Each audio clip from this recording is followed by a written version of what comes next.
hispanoamericano. Recuerden, ya que el modernismo es una manifestación que nace en nuestro continente. Es una manifestación oriunda, ya que nace en nuestro continente. Se va alejando poco a poco de los postulados españoles y va adquiriendo influencia francesa. ¿Ya? Aquí estamos observando en imágenes a 4 autores importantes del modernismo. Por aquí ya lo mencionó Víctor, Horacio Quiroga está por aquí, ¿no? Horacio Quiroga, aquí está Rubén Darío, ¿no? Aquí está José Martí y José Santos Chocano. ¿Ya? Quiere decir que el modernismo no solamente es una manifestación poética, también está vinculado al ensayo y al cuento. ¿Ya? Así que hay autores que escriben cuentos, autores que escriben obras ensayísticas, como también poesía. Muy bien, vamos a hablar entonces qué es el modernismo, características del modernismo y cómo se constituye esta producción literaria en Hispanoamérica. Los países hispanoamericanos están viviendo una etapa de progreso, ¿no? Están modernizándose constantemente, hay un equilibrio ya, no hay una crisis que está viviendo, ¿no? Esos países han logrado superar un poco de la crisis. Pero, ¿qué país hispanoamericano todavía sigue viviendo en etapa de crisis? ¿Qué país crees tú que está viviendo en etapa de crisis en Hispanoamérica? ¿Quién crees? Que siempre vive en etapa de crisis, ¿no? Le gusta la crisis, le fascina la crisis, ¿no?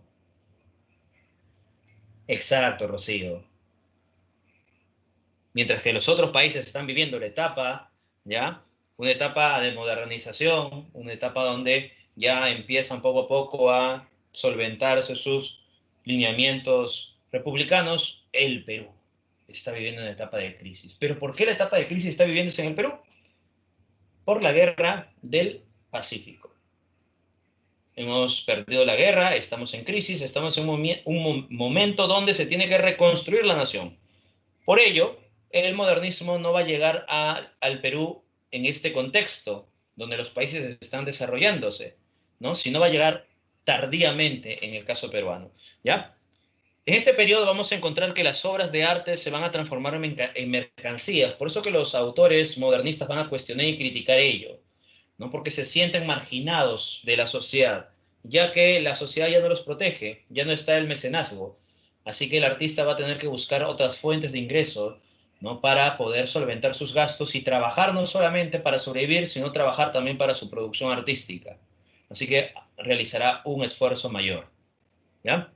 Por tanto, el artista se siente marginado por una sociedad dominada por el afán de lucro, ¿no?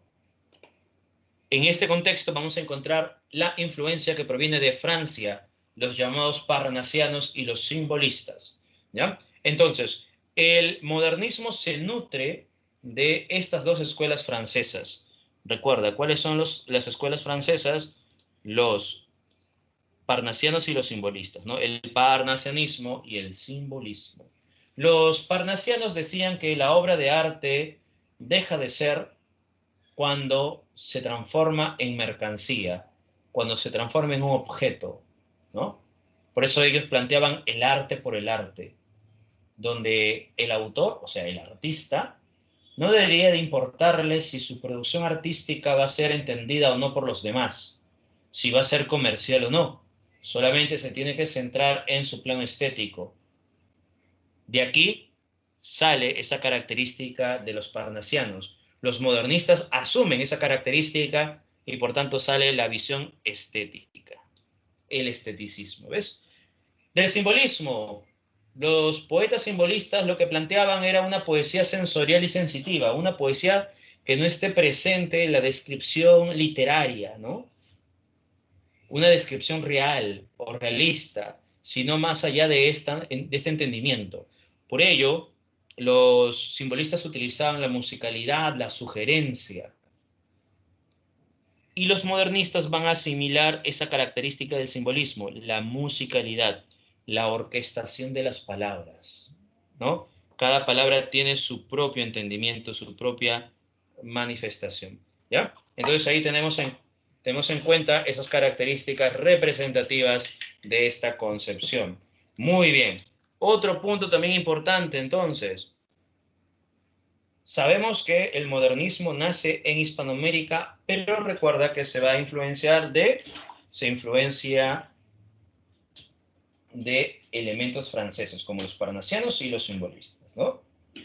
Otro punto, el modernismo se dice que inicia oficialmente, ¿ya? Inicia oficialmente con la publicación de la obra azul de Rubén Darío, que se va a publicar en 1888. Esta obra del nicaragüense Rubén Darío se publica en Chile, ¿ya? 1888 inicia oficialmente el modernismo en Hispanoamérica.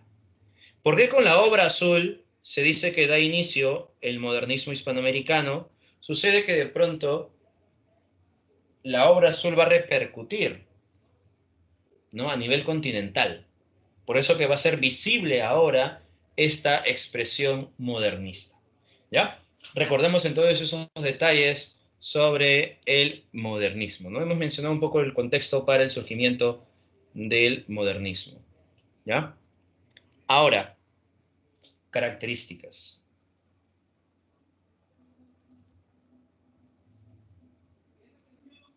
¿Cuáles son las características del modernismo? Nos dice por aquí, musicalidad. Una de las primeras características que me han mencionado, ¿no? Pregunto, la musicalidad, esta característica, ¿de dónde viene?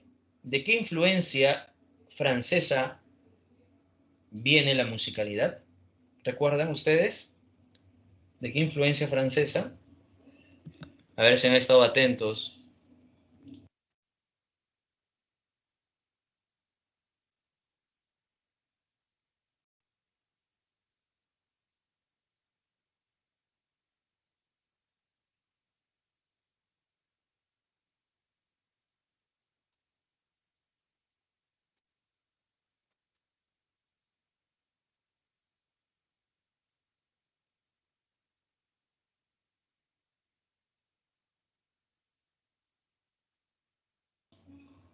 Exacto, proviene del simbolismo. No, del realismo, no, del simbolismo, recuerda. La musicalidad proviene del simbolismo, lo que hemos mencionado, ¿no? De Francia, del simbolismo francés. ¿Ya?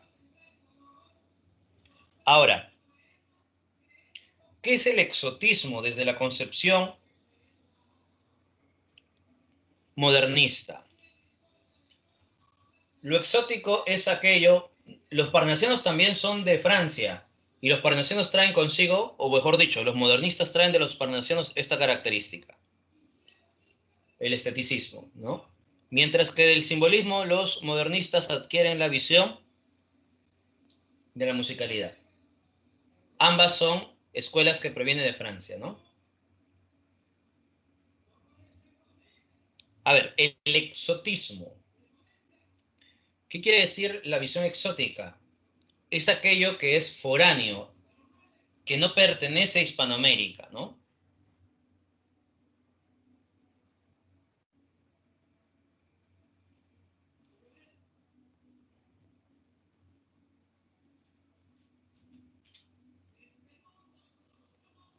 ¿Ya? El exotismo son elementos foráneos, ¿no? Extranjeros que se van incorporando, ¿ya? ¿Cómo podemos encontrar esas características exóticas en un poema? Por ejemplo, cuando se inserta elementos culturales que no corresponden ya a Hispanoamérica. Cuando de pronto nos hablan o se inserta espacios lejanos, muchas veces orientales, ¿no? O tiempos remotos, muchas veces míticos. Cuando se insertan esos elementos a la poesía, se vuelve entonces este poema un tanto exótico.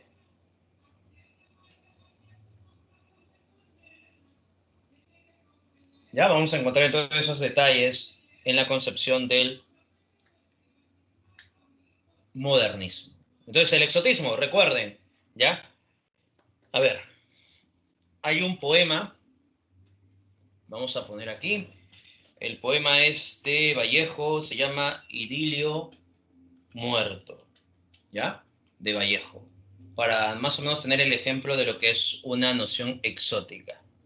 Mira, a ver, en el caso de Idilio Muerto dice así, ¿no? ¿Qué estará haciendo esta hora mi andina y dulce Rita de junco y capulí?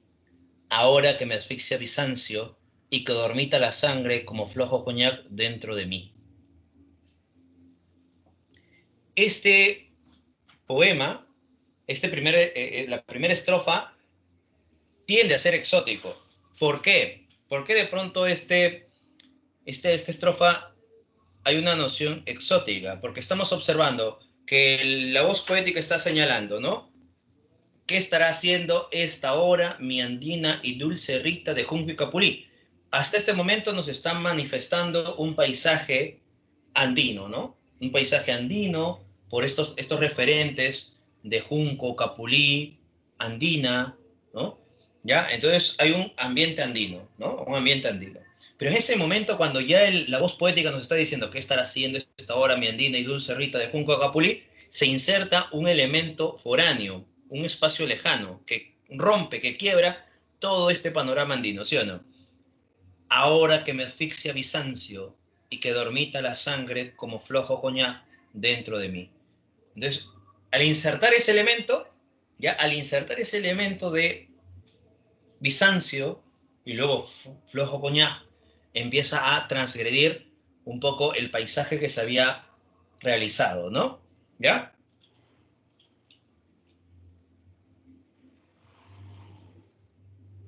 Ah, el junco son como pequeñas plantas grandes, ¿no?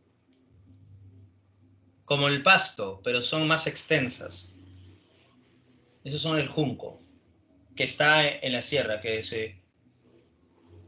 lo puedes encontrar en la sierra con mayor frecuencia, el junco, ¿no? Son como los pastos, ¿no? Esas plantas que tienen hojas largas, delgadas, esos son los juncos.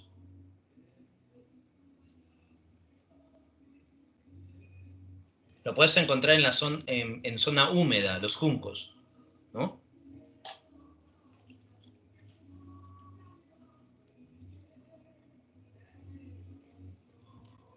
Y el capulí, ¿ya? Es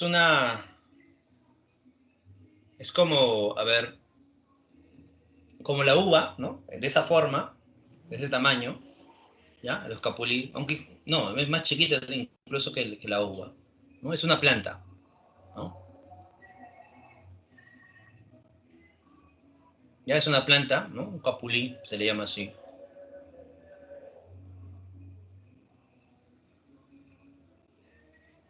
O los arándanos, por ejemplo, ahí está el capulí, como los arándanos, ¿no? De ese color, el color de la uva. Ujú. Ahí está la foto del capulí.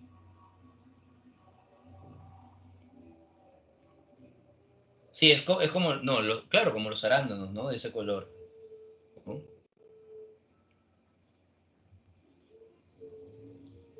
Entonces, nos está mostrando un espacio andino y luego inserta Bizancio. Es ahí donde se convierte ya en una producción, en una noción un tanto exótica, ¿ves? Bien, el hispanoamericanismo. ¿Qué quiere decir el hispanoamericanismo?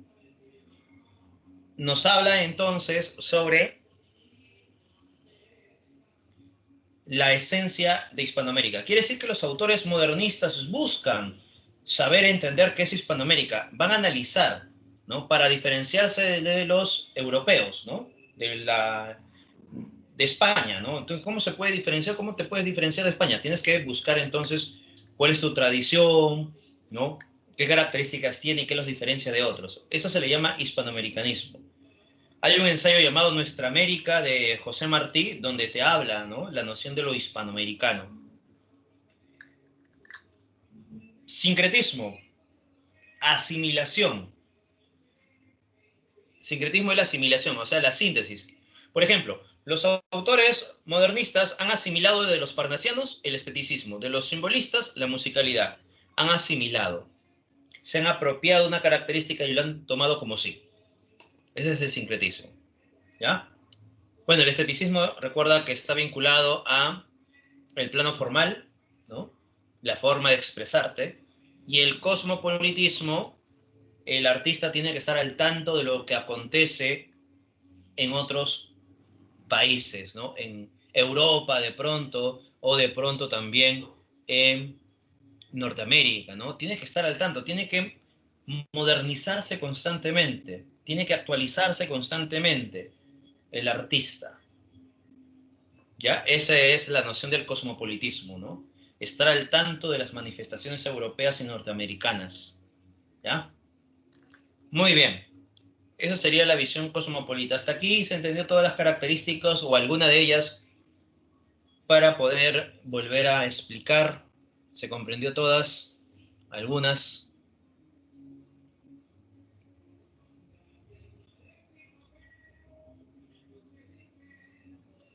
Digan entonces sí o no, si se entendió.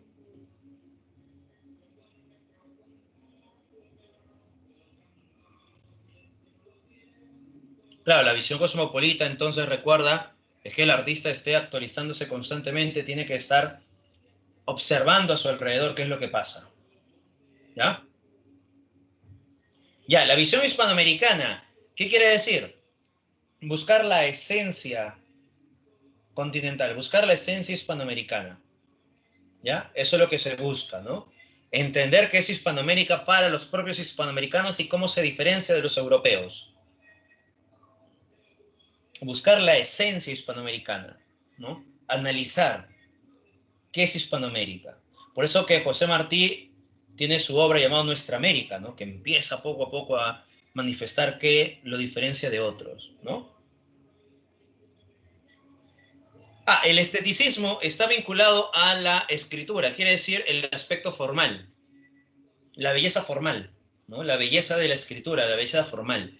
Así que la visión estética es embellecer el lenguaje. Esa es la noción estética, embellecer el lenguaje. Y por acá me dicen también el exotismo, ya. El exotismo es aquello que no es parte de Hispanoamérica, es lo foráneo. ¿Cómo lo puedes encontrar? A través de los espacios lejanos, que muchas veces son espacios orientales que se insertan a Hispanoamérica, elementos culturales que no corresponden a Hispanoamérica. Por ejemplo, te ponen una geisha, te pone de pronto un dragón, ¿no? Que no son elementos propios de Hispanoamérica, ¿no? ¿Ya? Entonces te ponen esos elementos foráneos que no son hispanoamericanos dentro de un poema, ¿no? Y también tiempos remotos, puede ser tiempos míticos, ¿no? Nórdicos, grecolatinos. Entonces, eso se convierte en el poema exótico.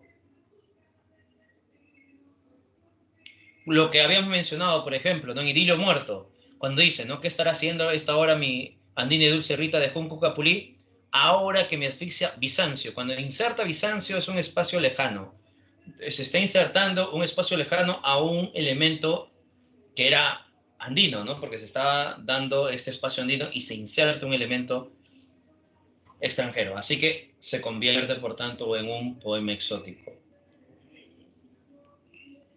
Hay un poema de Rubén Darío llamado Sonatina, cuando la voz poética está hablando sobre qué tendrá la princesa, ¿no? Estás triste, ¿no? La princesa está triste, y empieza a explicar por qué su tristeza, habla sobre reyes asiáticos, sobre un caballero, sobre un dragón que está dormido, ¿no? Sobre perros enormes, alemanes, etcétera, etcétera, ¿no? Entonces está insertando diferentes elementos fuera de Hispanoamérica. Eso se convierte en un poema exótico, ¿ya? Por eso te ponía tres elementos que puedes encontrar, ¿no? Elementos culturales, espacios lejanos, tiempos remotos. Ah, los parnasianos. El parnasianismo es una escuela francesa que los modernistas van a influenciarse. Para los parnasianos, la obra artística deja de ser una obra artística cuando se convierte en en un elemento útil a la sociedad. O sea, cuando se convierte en un objeto, ¿no? Por eso que los parnasianos decían que hay que escribir, hay que componer sin importarnos si esto va a ser una obra mercantil o no, ¿no?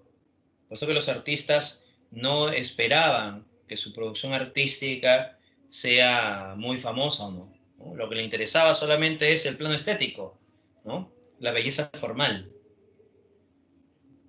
Eso gusta a los modernistas y asumen esa postura parnasiana. ¿Ya? Muy bien. ¿Otras características o alguna otra duda para poder explicar para ya pasar al siguiente punto? Si no, ¿qué otra característica o también otro elemento para explicar? ¿Cuál sería entonces? A ver, ¿qué dicen ustedes? El simbolismo, otra manifestación francesa. Los simbolistas buscaban que la poesía sea sensorial y sensitiva. Para los simbolistas no había descripción basada en la realidad. Ellos buscaban la sugerencia. Por ello, los simbolistas le daban mayor importancia a la musicalidad, porque a través de esa noción de la musicalidad es un elemento sensitivo, ¿no? Sensorial, y eso va a gustarle al modernista sobre la musicalidad, la orquestación de las palabras, y también sobre la sugerencia, ¿no?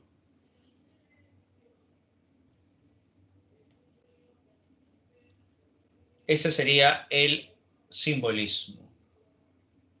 Y el sincretismo es la asimilación. ¿Qué quiere decir? Que un autor va a asimilar fuentes de otros elementos. Por ejemplo, los modernistas al ver a Francia se dan con la sorpresa que hay una escuela llamada el parnasianismo. ¿Qué hacen los modernistas? Asimilan una característica de los parnasianos, o sea, el esteticismo. Al asimilar están realizando un sincretismo entre el modernista y el parnasiano. ¿Ya? Ese es el sincretismo, asimilación. Por eso que hay una síntesis entre lo que es los parnasianos y el modernismo.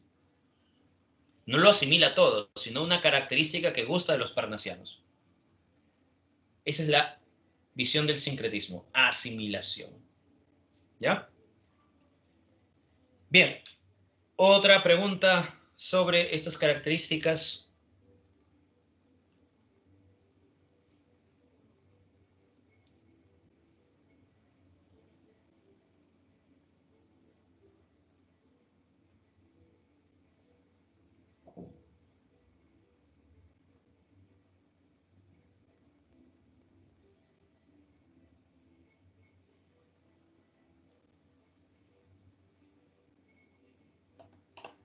Otras preguntas, dudas, hasta aquí.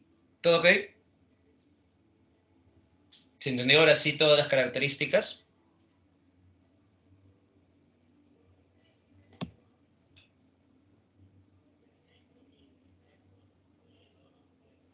Ok, el esteticismo. El esteticismo está vinculado al aspecto formal,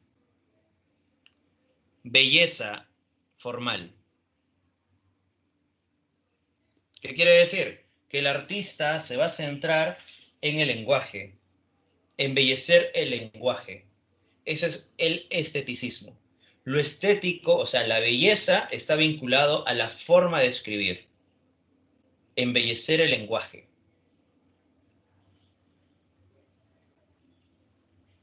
Con palabras cultas, ¿no? Eso es el esteticismo, embellecer el lenguaje.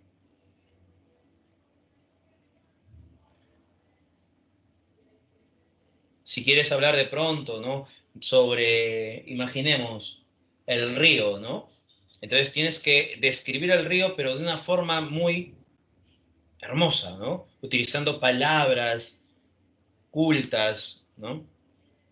Significativas, sublimes, ¿no? Sobre esta descripción del río, ¿no? Entonces estás embelleciendo el lenguaje. Esa es la noción del esteticismo. Claro, puedes poner así, ¿no? Una serpiente de plata, ¿no?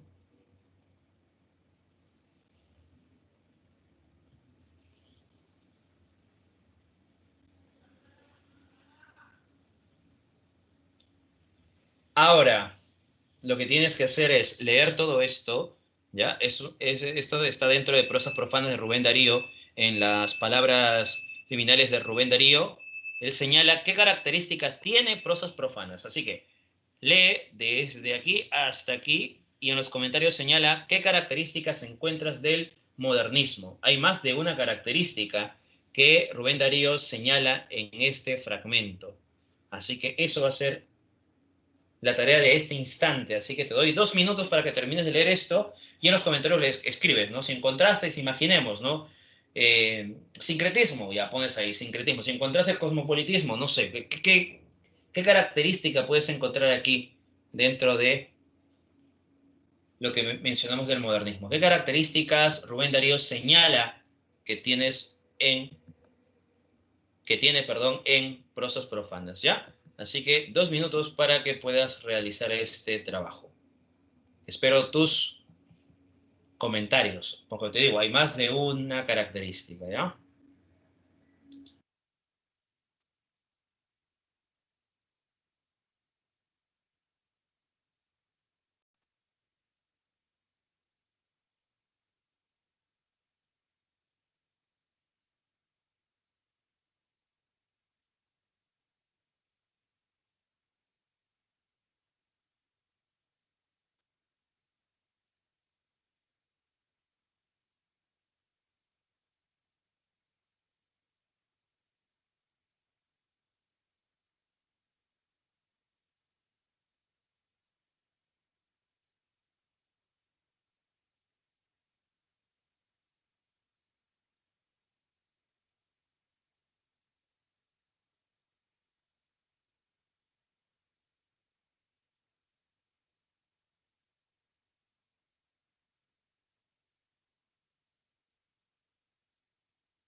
A ver, vamos a empezar. Mas he aquí que veréis en mis versos princesas, reyes, cosas imperiales, visiones de países lejanos o imposibles. Ya, ¿esto qué es? Por aquí he leído sus comentarios y efectivamente han encontrado muy bien por acá. A ver, vamos a ver desde el primero.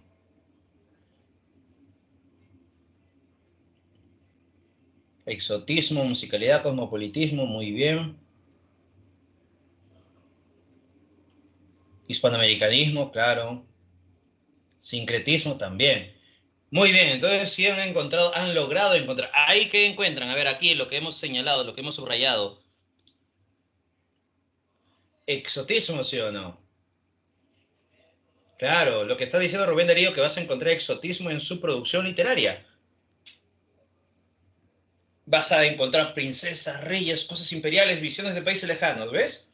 Por eso que es importante que leas primero y realices este ejercicio porque ya en la siguiente lectura vamos a destacar qué características más podemos encontrar, ¿ves? Luego nos está hablando de algo que no es una característica del modernismo, pero sí el contexto que está viviendo el autor, ¿no? Yo detesto la vida y el tiempo en que me tocó nacer. ¿Por qué detesta la vida y el tiempo que le tocó nacer? No es una característica, recuerda, pero sí está vinculado al contexto. ¿Por qué dice eso? ¿Recuerdas?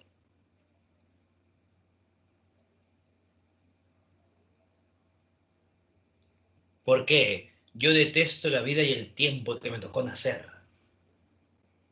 Claro, porque se siente marginado, menospreciado por la sociedad. ¿Sí o no? Un ser marginado por la sociedad. Recuerda que el artista se sentía así, ¿no? Menospreciado, marginado por la sociedad, ¿no? La sociedad que solamente ve la acción de lucro, nada más, ¿no? Aquí Eileen nos dice, yo sentí esa frase, profesor, ¿no? Muy bien. Una frase que nos logra identificar, por ejemplo, dice, ¿no? Entonces el artista se siente menospreciado por la sociedad porque solamente ven el afán de lucro, nada más, ¿no? Bien.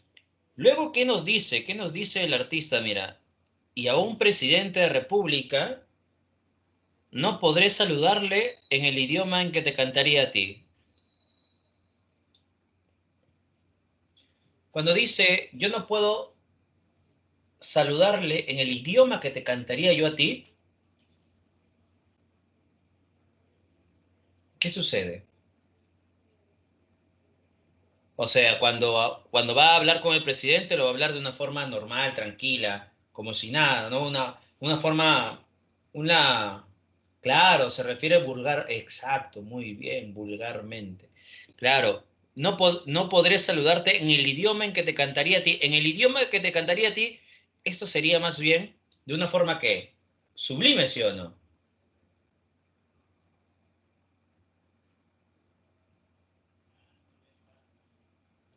Entonces, está diciendo que el artista va a escribir algo sublime que solamente ella podía entender.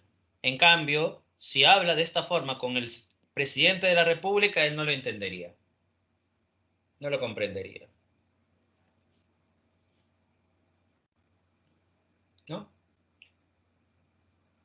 O sea, yo puedo hablar al presidente de la República de forma vulgar, pero a ti te hablo de una forma estética, ¿no? Ahí está el esteticismo, ¿ves? El idioma en que te cantaría a ti de forma estética, ¿no? De un lenguaje sublime. Muy bien, sigamos. Si hay poesía en nuestra América,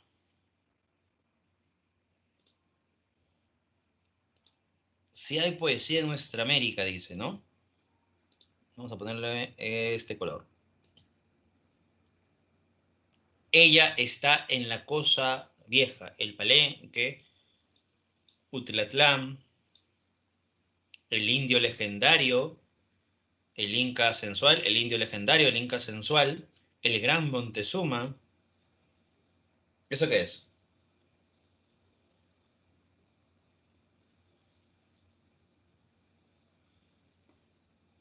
La poesía que está en nuestra América.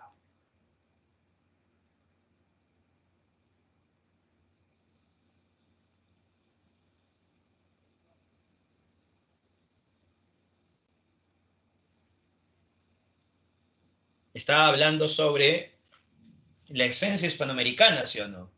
Ahí está el hispanoamericanismo, ¿no? Y luego de ese momento, de esa noción hispanoamericana, señala otra cosa, mira. Lo demás es tuyo, demócrata, Walt Whitman. Whitman es un poeta contemporáneo a Rubén Darío. Aquí está insertando un elemento actual, contemporáneo para Rubén Darío. Entonces, como está insertando un elemento contemporáneo, o sea, es consciente, está al tanto de lo que sucede a su alrededor, si está al tanto de lo que sucede a su alrededor que nos está indicando, por eso viene de ahí la palabra cosmópolis. Es un artista cosmopolita, ¿sí o no? Porque conoce lo que está sucediendo a su alrededor. Whitman es un gran poeta contemporáneo a Rubén Darío. Entonces hay una noción cosmopolita. Aquí hay un hispanoamericanismo, ¿sí o no? Hispanoamericanismo aquí y cosmopolitismo aquí, ¿no? ¿Ya? Vamos a poner acá una H. Hispanoamericanismo, ¿no? Bien. Luego dice, el abuelo español de barba blanca me señala una serie de retratos ilustres. Este me dice, este de aquí es el gran Miguel de Cervantes. Este de aquí es Lope. Aquí Garcilaso. Aquí también Quintana. Bueno, son españoles, ¿no? Yo le pregunto por el noble Graciano, otro español, por Teresa la Santa, por el bravo Góngora y el más fuerte de todos, Francisco de Quevedo y Villegas. Después exclamo, mira, esto es interesante. Después exclamo, Shakespeare, Dante, Víctor Hugo. Inglaterra, Italia, Francia. ¿Qué está haciendo? Le está diciendo Hispanoamérica ha asimilado a los autores españoles, pero no solamente ha asimilado a los españoles, sino también al autor de Shakespeare, o sea, el autor que viene de Inglaterra, elementos italianos, elementos franceses. Si eso es asimilar, ¿qué característica sería cuando asimila? ¿Recuerdan cómo se llama? La asimilación, sincretismo, exacto, ¿no? Sincretismo. Y luego dice, y en mi interior, Verlaine. Verlaine es un poeta contemporáneo a Rubén Darío, como Walt Whitman, acá sería también cosmopolitismo, ¿no? Bien, y aquí abajito, en el último verso, ¿qué encontramos? La cuestión métrica, el ritmo. Como cada palabra tiene un alma, hay en cada verso la armonía verbal, una melodía ideal, la música, el aspecto de la musicalidad, exacto, ¿no? Está la musicalidad, el sincretismo, el cosmopolitismo, el hispanoamericanismo, el exotismo, ¿no? Lo que hemos encontrado dentro de la obra, bueno, dentro de este fragmento de prosas profanas. Muy bien, continuamos. Rubén Darío, la obra azul. Esta obra, como te había indicado, se publica en 1888. Consta de cuentos y poemas. Con relación a los poemas, sobresale el llamado Año Lírico, un conjunto de 4 poemas, donde te habla sobre las estaciones del año, y además tiene un cierto sentido amoroso, por tanto, elementos románticos todavía. Una obra como Azul tiene rezagos del romanticismo, ¿ya? Porque mezcla o combina o relaciona sentimiento con naturaleza, ¿ya? Recuerda el sentimiento con la naturaleza, ¿no? Cómo se relaciona entre sí. Visión romántica se presenta aquí también, ¿ya? Lo más interesante en la obra azul son los cuentos. Los cuentos van a mostrar al artista como un ser idealista, incomprendido, rechazado. ¿Recuerdas cómo el artista se sentía en ese momento, no? Así que eso se va a lograr representar en los cuentos de Rubén Darío. Tenemos cuentos como El sátiro sordo, El rey burgués, ¿no? Que son cuentos donde se plasma esa noción del artista incomprendido. Estos cuentos vamos a encontrar que hay mucha subjetividad lírica, ¿no? Ya pasajes de pura subjetividad lírica. Quiere decir que los cuentos van a tener mucha musicalidad, muchas figuras literarias, ¿no? Cosa que antes de los cuentos de la obra azul, recuerda que el cuento era o tendía a ser más realista, ¿no? Más descriptiva, más épica. Pero con la obra azul vamos a encontrar que estos cuentos ahora ya no van a ser de un sentido épico, sino con cierta musicalidad, esencia poética. ¿Ya? Recordemos esos detalles entonces. Muy bien. Eso es en el caso de la obra azul.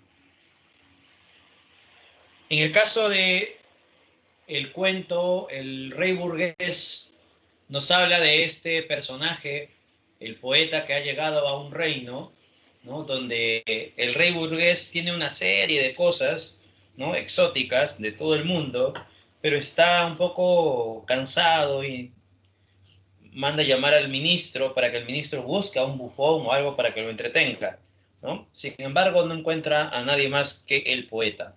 El poeta llega, el ministro le dice, vas a estar no, frente al rey, compórtate, así que el rey espera el número que va a ser el poeta, ¿no? Y el poeta empieza a hablarle sobre la poesía, sobre el acto de creación, ¿no? El poeta le empieza a hablar sobre la noción de la poesía. El rey se molesta, se aburre más, agarra una caja musical que le tienes que dar cuerda y lo lanza, ¿no? Le dice, si quieres estar aquí, si quieres comer, entonces agarra esa caja y cada vez que pasa el rey, tienes que darle cuerda a esta caja musical y te darán un pan. Así que, ¿qué tiene que hacer el artista entonces? Cada vez que el rey se acerca, que pase, él tiene que agarrar la cajita musical y tiene que darle cuerda, ¿no? Sale, por tanto, el sonido. Recuerda que aquí se está denigrando al artista, se está marginando al artista, ¿no? Porque no está realizando su acto creativo, sino más bien otra actividad para poder sobrevivir, ¿no? Pasan los días, pasan los meses, pasan las estaciones del año, hasta que el artista sigue con la cajita musical esperando la llegada del rey para que pueda realizar su acto y pueda comer. Pasa el rey con el ministro le dice al rey que sigan avanzando y el rey le dice, ¿y esa cosa que está ahí, qué es eso? ¿No? Porque está rompiendo un poco todo su esplendor de las cosas que tiene a su alrededor. Le dice, ese es el poeta, hace mucho que había vuelto, ¿no recuerda usted, majestad? Y en ese instante, cuando el poeta ve que el rey está acercándose, así que el poeta con sus pocas fuerzas que tiene, porque no ha comido en mucho tiempo, ha pasado hambre, frío, ¿no? Agarra la cajita musical y y empieza a darle cuerda una y otra vez para que la música salga, ¿no? Débilmente va saliendo, y eso es lo último que hace el poeta, ¿no? Ya no tiene más fuerza. Bien, el rey burgués, ahí te das cuenta cómo se margina, se representa al artista, ¿no? Rechazado, marginado por la sociedad. Bien. Cuando hablamos de pasajes de pura subjetividad lírica, quiere decir que aquí está la musicalidad. Aquí se está utilizando la belleza estética. Las descripciones no son realistas, son sensoriales las descripciones, son subjetivas. Por eso dice, lleno de pura subjetividad lírica, o sea, se va a utilizar muchas figuras literarias. Musicalidad, figuras literarias, plano estético, ¿no?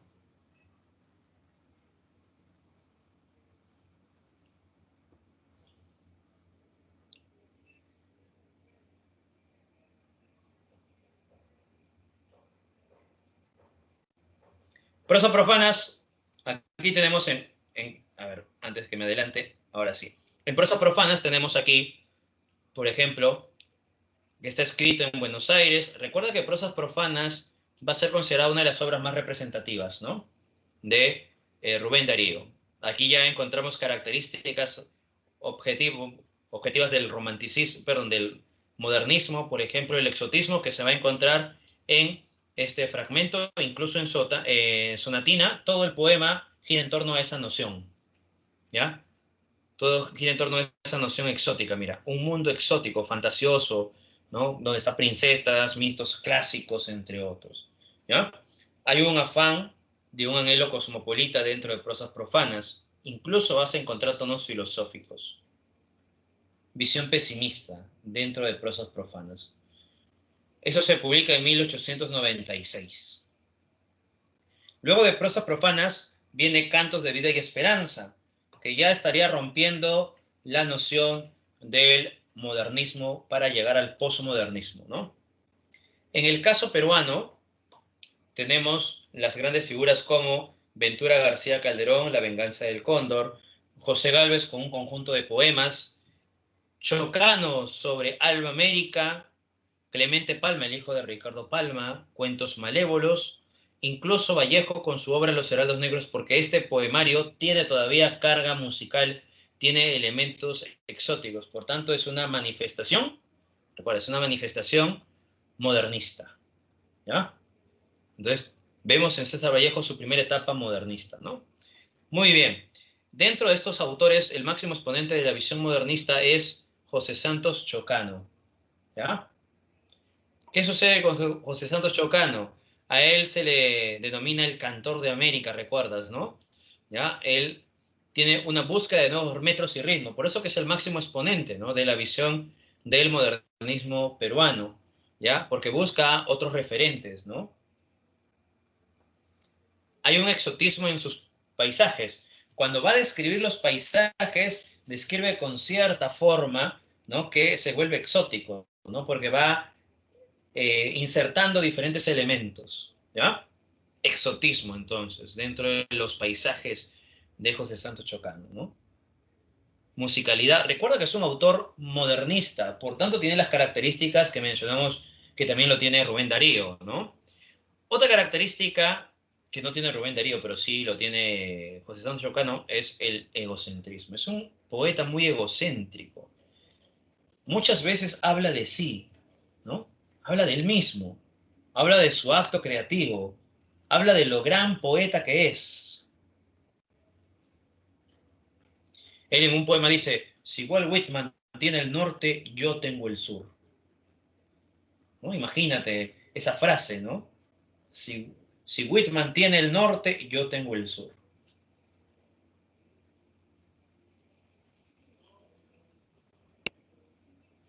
Es una exageración tremenda, ¿no? Pero así es Chocano, ¿no? Es un ególatra. Va a mezclar elementos líricos con elementos épicos, ¿ya? Además, va a lograr popularizar el modernismo, ¿ya? Chocano va a popularizar el modernismo, porque el modernismo, como era una noción muy estética, por acá dice, ¿no? El amor a la elegancia, muchas veces eran poemas difíciles de entender, ¿no? Solamente lograban entender las personas que tenían un nivel cultural un poco promedio y alto, ¿no? Pero recuerda, en esta época no todos llegan, ¿no? A tener educación superior, ¿no? Algunos sí logran llegar a una educación superior, pero muchas personas ni siquiera llegan a una educación básica, ¿no? Por eso que estos poemas van a ser un poco difíciles de comprender. Pero Chocano cambia eso, ¿no? Chocano le da mayor énfasis, ¿no? A este plano épico y lírico y le da, trata de no utilizar muchas palabras eh, muy cultas, ¿no? sino palabras que puedan ser entendibles. Y es más descriptivo. Por eso que los poemas de Chocano son fáciles de leer, ¿no? Por la carga musical que tiene también. Él se va a autodenominar cantor de América en el poema llamado Blasón. Justamente está aquí, ¿no? El poema Blasón, que está dentro de Alma América, ¿ya? El poema Blasón. Soy el cantor de América, autóctono y salvaje. Mi lira tiene un alma, mi canto un ideal. Mi verso no se mece colgado de un ramaje, con vaivén pausado de hamaca tropical. Ahí te das cuenta el plano rítmico, ¿no? Y luego dice, mira, cuando me siento inca le rindo vasallaje al sol, que me da el cetro de su poder real. Cuando me siento hispano y evoco el coloniaje, parecen mis estrofas trompetas de cristal. ¿No? Y te das cuenta la carga musical presente, ¿no? El ritmo, ¿no? Cómo se está desarrollando en este poema Blasón. Muy bien, entonces José Santos Chocano es considerado el gran poeta del modernismo peruano. ¿Quién es considerado el precursor del modernismo peruano? ¿Ustedes recuerdan? Precursor del modernismo peruano, lo vimos hace poco, que escribía de forma caprichosa. ¿Quién es ese precursor del modernismo? Claro, aquí también se siente el egocentrismo, sí. Exacto. González Prada es considerado precursor. Exacto, González Prada, precursor del modernismo en el Perú. Muy bien. Ahora, ¿qué es el posmodernismo? ¿A qué se entiende con el posmodernismo? ¿Ya? Aquí en el posmodernismo vamos a encontrar, se desarrolla en las primeras décadas del siglo XX, donde este movimiento va a alejarse de el exotismo modernista, ¿ya? Va a alejarse de este lenguaje elaborado, estético, ¿no? De una forma muy sublime, y va a utilizar un lenguaje sencillo y tierno. Pero esta sencillez y esta ternura van a también tener un elemento estético. Siguen la mirada cosmopolita porque tienen que estar al tanto de lo que acontece, siguen con la musicalidad y van a abordar temas de provincia. Se vuelve más íntimo el posmodernismo, porque te habla de la madre, te habla de la familia, te habla del hogar en general, ¿no? Te habla de la infancia, ¿no? Te habla de los sueños, elementos muy particulares y muy sensitivos, ¿no? Y sensoriales también, porque recuerda que tiene influencia del simbolismo. En este periodo vamos a encontrar al movimiento colónida, que va a ser liderado por Abraham Valdelomar, que va a estar en contra del grupo arielista, que es un grupo de élite, ¿no? Que buscaba que la literatura peruana no tenga nociones provincianas o populares, que se acerque más a lo europeo. Cosa que el movimiento colónida rechaza, ¿no? Porque el movimiento colónida señala que lo provinciano y lo popular también tiene elementos estéticos. Muy bien. Dentro del posmodernismo, como te decía, está el movimiento colónida, y el movimiento colónida incluso va a tener una revista, ¿no? La llamada revista colónida. Y los representantes y colaboradores del movimiento colónida van a ser Federico Moore, Percy Gibson, Alberto Hidalgo, Alberto Sánchez, Mariátegui, Zulen, Eguren, ¿no? Van a colaborar y van a ser partícipes de este movimiento. Abraham Valdelomar. ¿Qué características tiene Abraham Valdelomar? Tres características fundamentales que son constantes, ¿no? El mar, hace referencia al mar, al ambiente provinciano, familiar, y al paisaje litoral costeño.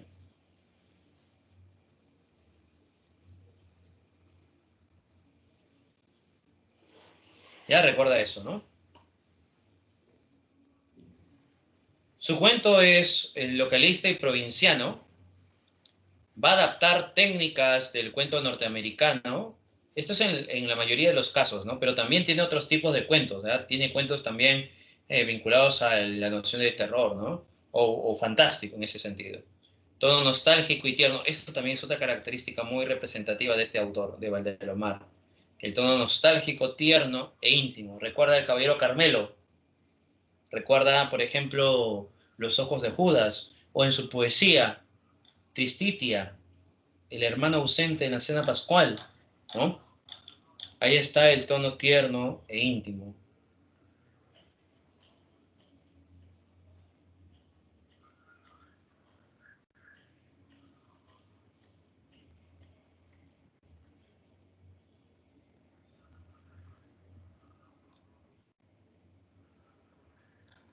Entre los cuentos podemos encontrar El Caballero Carmelo, El vuelo de los cóndores, Los ojos de Judas, Los hijos del sol, son cuentos incaicos o cuentos incaístas, los cuentos yanquis, cuentos fantásticos, cuentos chinos, ¿no? También está vinculado con cuentos fantásticos.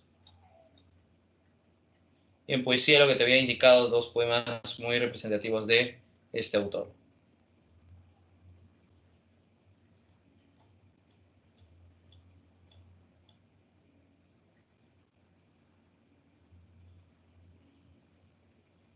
En el caso del Caballero Carmelo, esta obra va a estar escrita en Italia, pero no quiere decir que se ambiente allá, sino que Valdelomar estaba pasando, ¿no? Estaba justo como invitado en este país. Recuerda que es un diplomático, Valdelomar. Y en Italia termina de escribir este cuento, que es un cuento en realidad, un cuento regional y paisajista, porque te describe las costumbres, ¿no? Del puerto de San Andrés, el Valle del Caucato. Además te describe también el paisaje de forma majestuosa, ¿no? Ya el ambiente geográfico, Ica, Pisco, Puerto de San Andrés, Valle del Caucato. El narrador es narrador personaje porque recuerda su pasado, su infancia, ¿no? Y la presencia de este gallo, Carmelo, que representa o que es representado con rasgos románticos. La narración es lineal y cronológica, no hay saltos, ¿no? Saltos temporales. Roberto es el hermano mayor que va a llegar después de un viaje y va a traer al gallo Carmelo como un regalo para el padre, ¿no? Pero luego el padre va a aceptar un desafío y Carmelo se ha de enfrentar contra el Ajiseco el 28 de julio, ¿no? Logra vencerlo, está mal herido, 2 días después, por más que la familia trata de cuidarlo, Carmelo muere. Carmelo y el Ajiseco son dotados de cierta humanidad, ¿no? De ciertos rasgos humanos, ¿ya? Quiere decir que están personificados.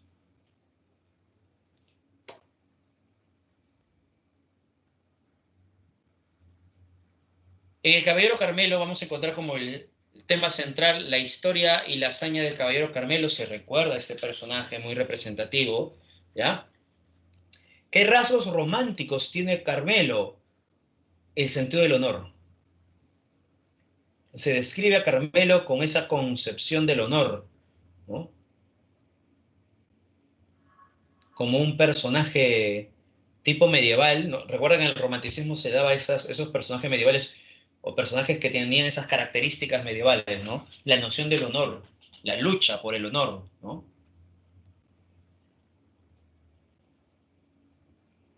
Además, la idealización de este gallo, ¿no? Desde la concepción romántica, la idealización. Esos son los rasgos románticos presentes en el Caballero Carmelo, ¿no?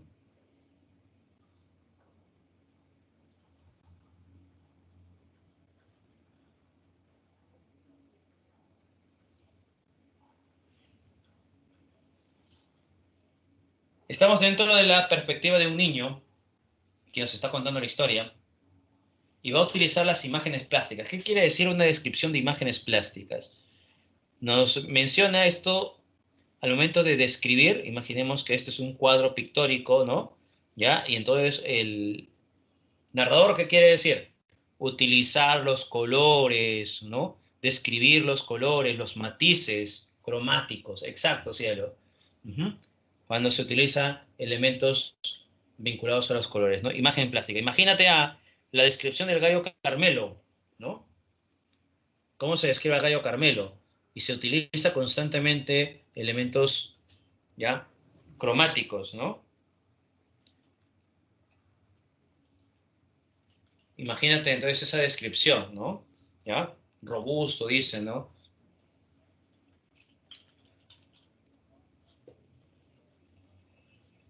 Esbelto, magro, musculoso y austero. Su afilada cabeza roja era la de un hidalgo altivo, caballeroso, justiciero y prudente, ¿no? Cómo va describiendo, ¿no?, al caballero Carmelo.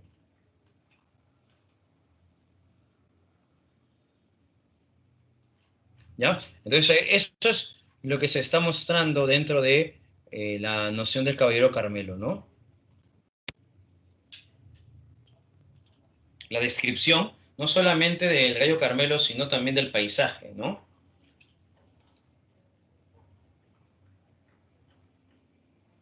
Dice, agallas bermejas, delgada cresta, de encendido color, ojos vivos y redondos, mirada fiera y perdonadora.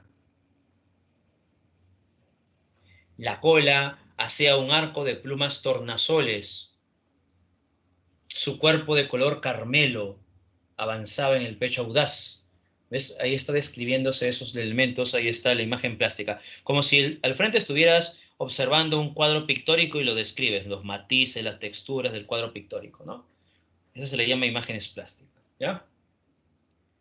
Empleo de un lenguaje refinado y evocador al momento de realizar esta noción de imágenes plásticas.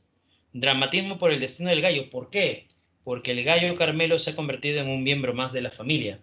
Por eso que cuando se describe el final, ¿no?, es un final que sienten los niños, ¿no? Incluso la familia entera, ¿no? Está triste.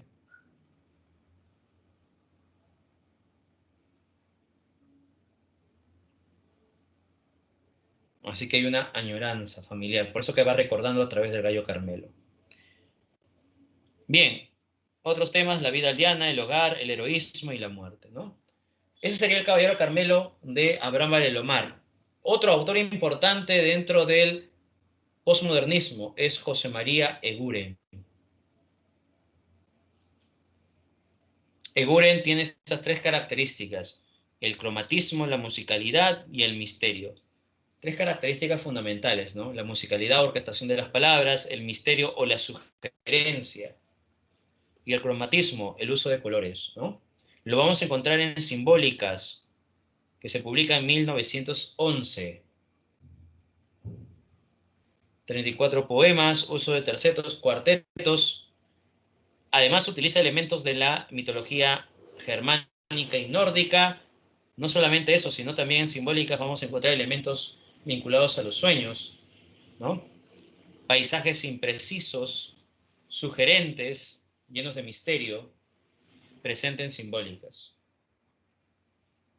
Acá tenemos algunos ejemplos, ¿no? En los Reyes Rojos observas los colores, ¿no? El uso de los colores. Rojo, verde, púrpura, entre otros, ¿no? ¿Ya? Ahí está el plano cromático. Y en el caso del Duque, ves este plano de la musicalidad y también esta sugerencia o de pronto el misterio, ¿no? Hoy se casa el Duque Nuez, viene el chantre, viene el juez, y con pendones escarlata, florida cabalgata, a la 1, a las 2, a las 10, que se casa el Duque Primor con la hija del Clavo de Olor. Y te das cuenta que hay una musicalidad, ¿no? Lleno de misterio, musicalidad y cromatismo. Tres características que no te debes de olvidar de Eguren.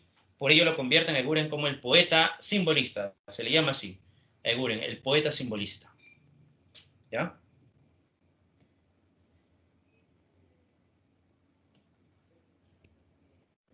Muy bien. Hasta aquí alguna pregunta, duda.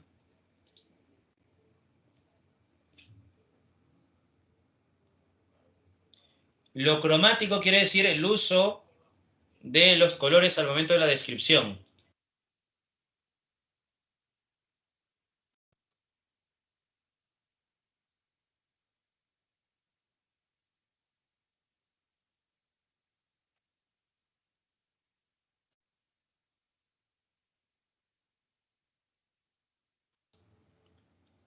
Muy bien, eso es lo cromático, ¿ya? El uso de colores, ¿no? Por ejemplo, acá en Eguren, ¿no?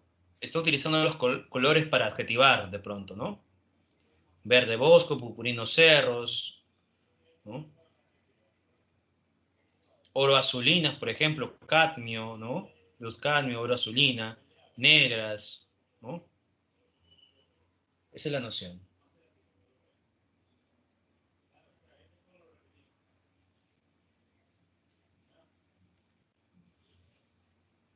Ahí está, ¿sí? Esta diapositiva.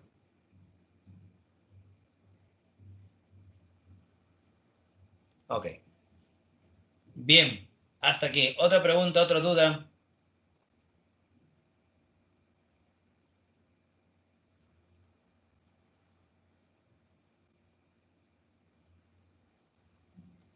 Muy bien, no hay entonces, ¿no? Y al final te puse también un poema modernista y postmodernista para que observes un poco, ¿no? Mira, Divagación de Rubén Darío. ¿Qué encontramos en Divagación? A ver, lee este poema. ¿Qué encontramos? ¿Qué característica es visible en este poema? En Divagación de Rubén Darío. A ver si has logrado asimilar todas estas características del modernismo. A ver, ¿qué característica es fácil de detectar? Cuando estás leyendo todos estos poemas, todo este poema, ya sabes que hay algo muy importante.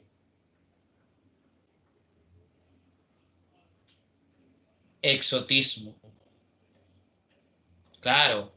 Aparte de decir los amores exóticos acaso, pero acá, ¿no? Mira, como rosa de oriente, me fascinas, me deleita la seda, el oro, el raso, ¿no? Gautier, bueno, es un poeta, ¿no? Acá sería cosmopolitismo. Princesas chinas, ¿no? Caolín, las torres de Caolín. Mira, tortugas, dragones, ¿no? Claro. Exotismo.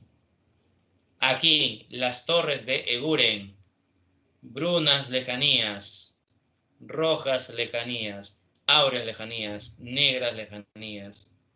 Aquí encontramos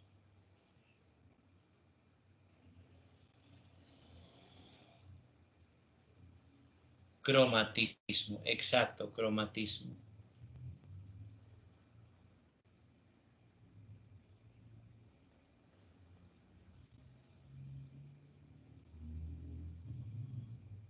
Además hay un misterio porque no se sabe qué es lo que se está diciendo, ¿no? Un elemento de misterio, no se sabe a qué se refiere estas torres, ¿no? Ahí te das cuenta que es una obra postmodernista por esas características y además presente en Eguren.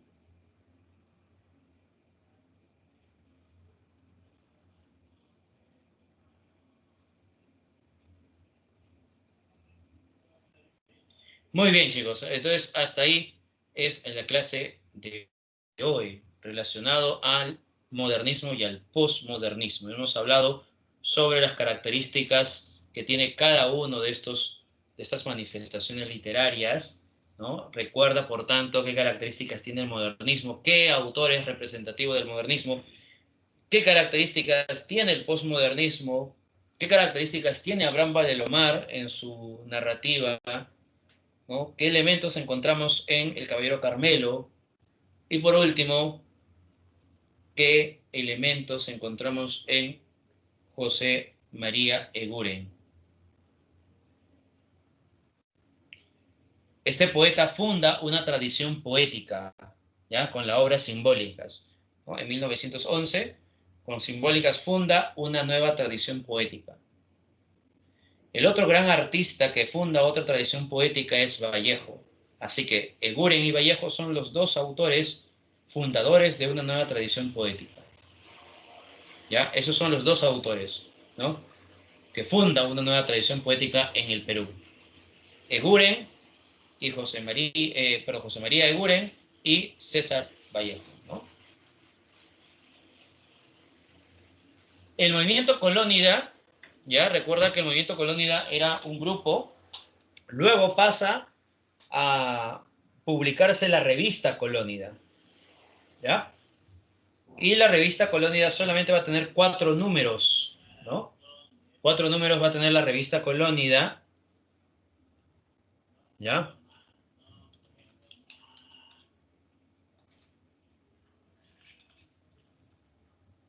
Y por acá me pregunta, a ver,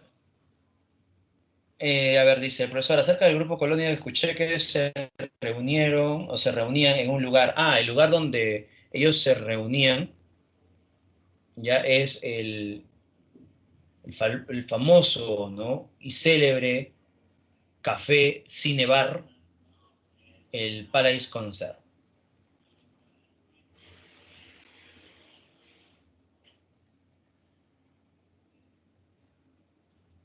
Ahí se reunían, ¿no?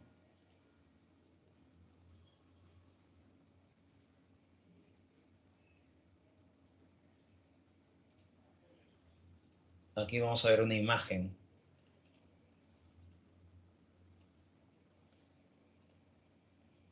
Ahí tienes la imagen.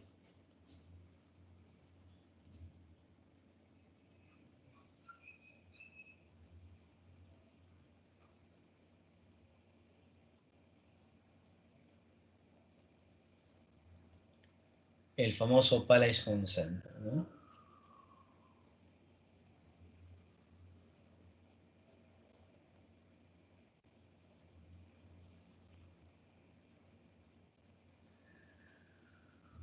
Muy bien, a ver, por acá hay otra imagen. No, bueno, acá está la imagen del Grupo Norte, donde pertenecía César Vallejo.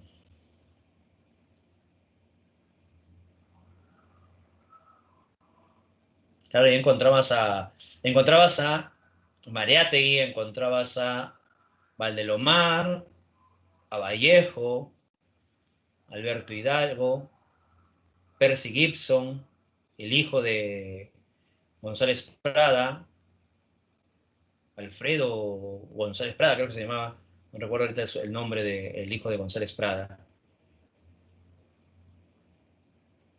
y otros grandes intelectuales de esa época, ¿no?